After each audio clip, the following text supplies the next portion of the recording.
जोरदार तालियां हो जाए। जिला लखनऊ अध्यक्ष मधुसूदन मगन जी, जोरदार तालियां हो जाए उनके लिए भी। अब मैं अभी हम आपको सारी चीजें अपने अध्यक्ष महोदय से जारी है, संघर्ष हमारा जारी है,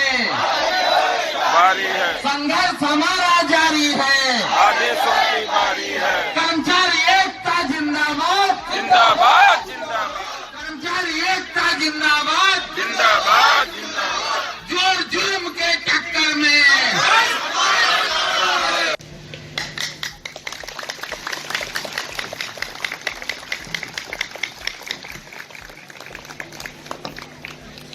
साथियों,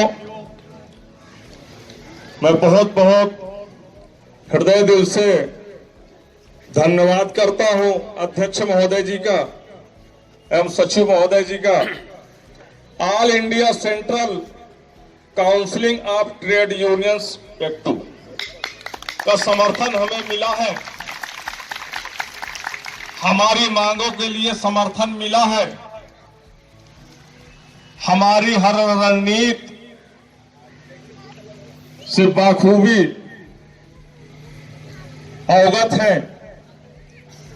इस बात से भी वो अवगत है कि जो हमने तिथि दी है, वो समय दिया है, मुख्यमंत्री महोदय जी का आवास एवं विधानसभा का घेराव।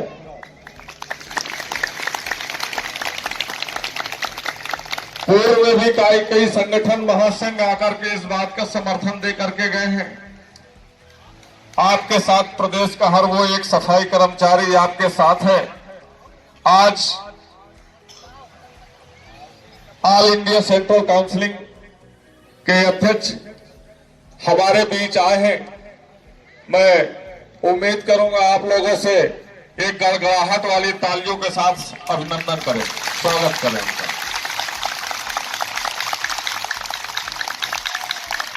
सर्वप्रथम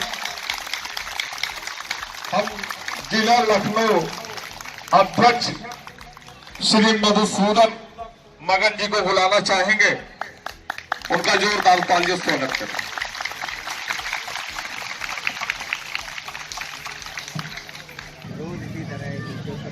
सबसे पहले तो आपने जो जज्बा दिखाया, लड़ने का जो जज्बा दिखाया, आंदोलन का जो जज्बा दिखाया, मैं उसको लाल सलाम पेश करता हूं और आपको ये यकीन दिलाता हूं कि आपकी इस लड़ाई में All India Central Council of Trade Union शरीके हयात है, शामिल है, कंधा से कंधा मिलाकर चलने के लिए तैयार है। साथियों, आप इस देश में अकेले नहीं लड़ रहे हैं। जब से ये योगी मोदी की सरकार आई, इसने शुद्ध पूंजीवादी नीतियों का अनुपालन करना शुरू किया और जैसा भी आप जानते हैं, पूंजीवाद का एक फंडा होता है, वो फंडा होता है मुनाफा कमाना, और वो मुनाफा कमाता है आपके श्रम का शोषण करके। पैसा आपके खाते में चला गया, हम अपना धरना खत्म कर देंगे, नहीं करेंगे, नहीं करेंगे, इसलिए कि आपका पूरा निजाम इसी लूट का पूरा सिराजा कहूंगा कि जल्द ही हम लोगों के शासनादेश निर्गत कर दे,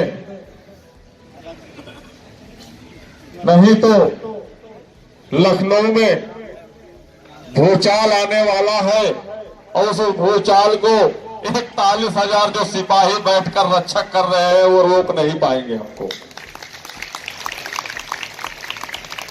और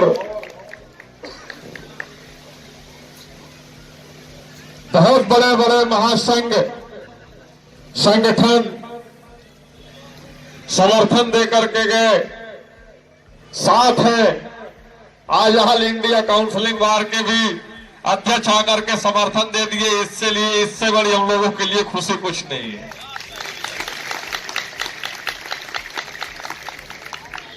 अभी आप लोगों ने अध्यक्ष महोदय जी को सुना।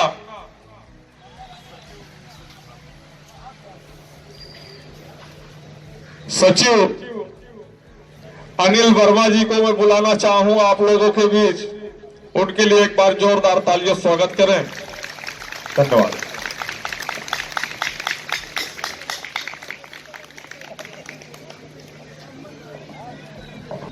यहाँ स्मारक समिति के तमाम जुझारू क्रांतिकारी साथियों,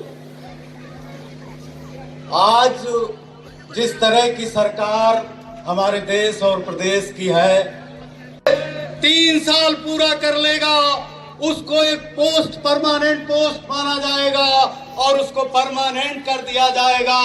उसको इन्होंने वापस लेने का काम किया है कर्मचारियों की परमानेंसी के कानून। ऐसे समय में इन्होंने पूरी इकोनॉमी को रिवर्स गियर में डाल दिया है।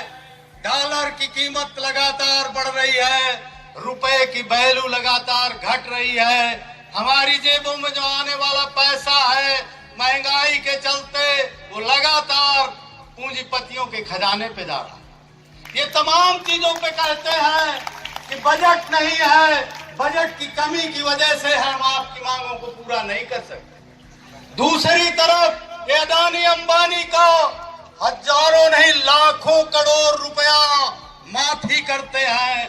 इस तरह की ये सरकारें हैं। एक बात बड़े उससे चल रही है कि मोदी और योगी को कोई झुका नहीं सकता, तो हम इस बात को कहना चाहते हैं कि मोदी और योगी को झुकाने को जो ताकतें हैं वो झुकाती हैं।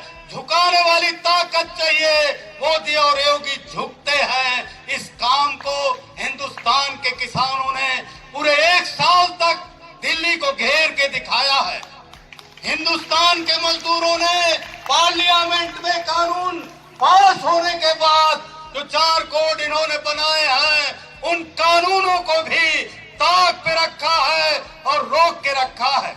हम एक अपील करने आपके बीच में आए हैं कि इसी 16 तारीख को अगली आने वाली हिंदुस्तान के पूरे पैमाने पर हिंदुस्तान का मजदूर वर्ग एक दिन की हड़ताल करने जा रहा है और इन्हीं मांगों पे करने जा रहा है कि परमानेंसी हमें चाहिए, रेगुलर कर्मचारी का दर्जा हमें चाहिए, 7वें वेतन आयोग की जो सिफारिश है, आज की महंगाई के समय में न्यूनतम वेतन 26,000 हमें चाहिए। वही मांगे सारी लेके आप बैठे हैं। तो आपको भी हम न्योता देने आए हैं कि 16 तारीख की उस हड़ताल में हम सब शामिल होंगे। इस देश की लाखों ट्रेड यूनियनें शामिल होंगी। जो सरकार से मान्यता प्राप्त 11 महासंघ हैं वो शामिल होंगे और आपकी ये लड़ाई का समर्थन हम इस रूप में भी करने आए हैं कि 16 तारीख की उस हड़ताल में आपकी मांग को भी हम लोग शामिल करवाएंगे। जो यहाँ राज्य को ज्ञापन जाएगा उसमें आपकी भी मांग होगी। इस बात के लिए भी हम आए हैं। अंत में उस डेट में भी हम शामिल रहेंगे। अभी जो आशा वर्कर्स का हमारा आंदोलन चल रहा है उसमें अभी हमारे अध्यक्ष जी के पास गृह सचिव का फोन आया है, वार्ता की बात हो रही है। हम उस पर भी आपकी मांग के सवाल को उठाएंगे अगर कोई वार्ता होती है। तो आप से हम ये कहना चाहते हैं कि अभी आपने ड्राइवरों की एक हड़ताल देखी, किसानों की पिछले साल हड़ताल देखी। आप 45 दिनों से धरने पे बैठे हैं, ये सुनने को तैयार नहीं है अगर कायदे से, तो उन हड़तालों की तरह इनको आप जवाब देंगे। हम लोग आपका सहयोग करेंगे। एक शेर के साथ मैं अपनी बात समाप्त करूंगा।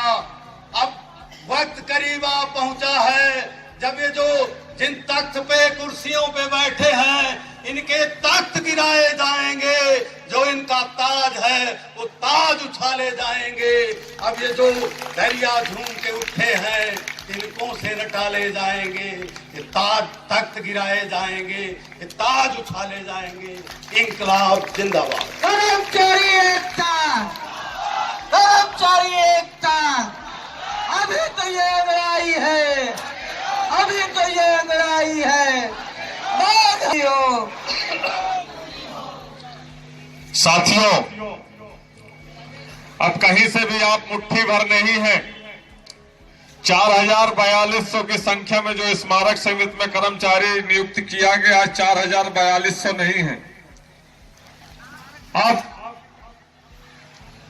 इतनी तादाद पर है कि जिस समय पर जो तिथि तय की गई है, समय तय किया गया है माननीय मुख्यमंत्री जी का आवास और विधानसभा का घेराव, कुछ आकलन नहीं किया जा सकता है कि कितने कर्मचारी होंगे और कितना मजदूर होगा। मजदूर भी अब हमारे साथ उतरने के लिए तैयार हो गए हैं। मैं बैठे हुए यहां पर प्रशासन महोदय को और एलआईयू के ऑफिसरों को, आईबी के ऑफिसरों को संदेश देना चाहता हूं कि आप अपने माध्यम से माननीय मुख्यमंत्री महोदय जी को अवगत करा दें, क्योंकि 31 जनवरी के बाद की वो तिथि रखी गई है और आज 1 फरवरी है, तिथि नजदीक आ रही है। जल्दी हमारे मांगों पर शासनादेश निर्गत करें। नहीं 41,000 की जगह आप 82,000 भी पुलिस तैनात कर देंगे तो कर्मचारियों को रोक नहीं पाएंगे, क्योंकि 82,000 की भीड़ 20 लाख के कर्मचारियों के आगे जीरो मानी जाएगी। धन्यवाद। एक बार हमारे बीच आए हुए सभी पदाधिकारियों को जोरदार तालियों से स्वागत करिए, उनका अभिनंदन करिए। आवाज दो, आवाज